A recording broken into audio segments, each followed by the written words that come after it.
Hello and welcome to this video on simultaneous equations.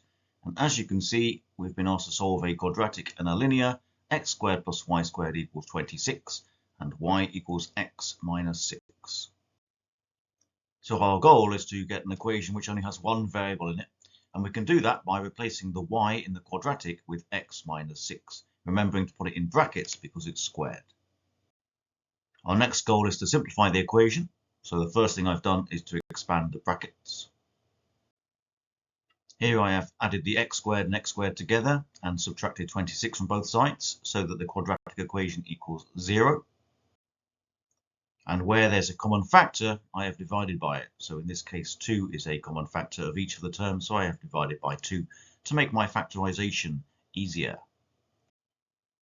So x minus 1, x minus 5 equals 0 is our factorization, from which our x values are 1 or 5. And then the final step is also to find the y values. Well, we know that y equals x minus 6. So if I subtract 6 from 1 and subtract 6 from 5, I get negative 5 and negative 1. And I've written the answers as coordinates. So 1, negative 5, and 5, negative 1.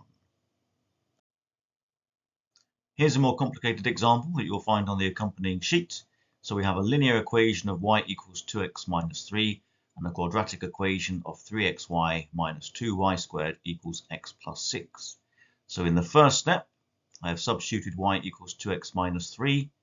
I've then expanded the brackets, and then finally I've simplified it to make a quadratic equation in the form ax squared plus bx plus c is 0. As in the previous example, I have divided everything by 2 to make the factorization easier, and we end up with x equals 3 or 4.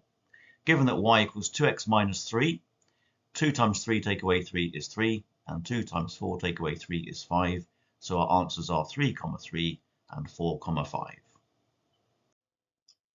Here is another example. And in this example, again, we have x squared plus y squared is equal to a number.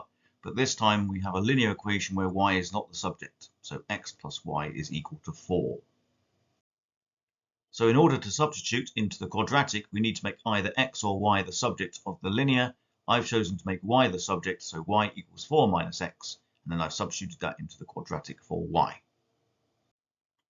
The rest of the solution shows the same process as in our first example.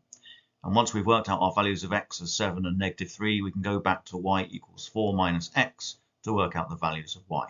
And again, I've written the answers as coordinates. Back on the sheet, again, we have a more complicated example. We have x plus y equals 8, so we'll need to rearrange that in the same way. So y equals 8 minus x, for example. And our quadratic is x squared plus 2xy plus 8 equals y squared. So having made y the subject, we substitute that in, we expand the brackets, and again we get a quadratic equation. And once again, I've divided by 2, factorized, worked out what x is, worked out what y is using y equals 8 minus x, and then written down the answers as coordinates. Simultaneous equations can, of course, be written in other formats. In this case, we have two quadratics, y equals x squared minus 12x plus 20, and y equals 100 minus x squared. But because they both say y equals, we can put them equal to each other and solve it from there. And here's one more final example with more complicated numbers. Same format as before, but this time we're dividing by 26 rather than 2. And finally, here are 3 questions, more challenging than the ones we've already looked at for you to have a go at. Answers will be released separately. Thank you for listening.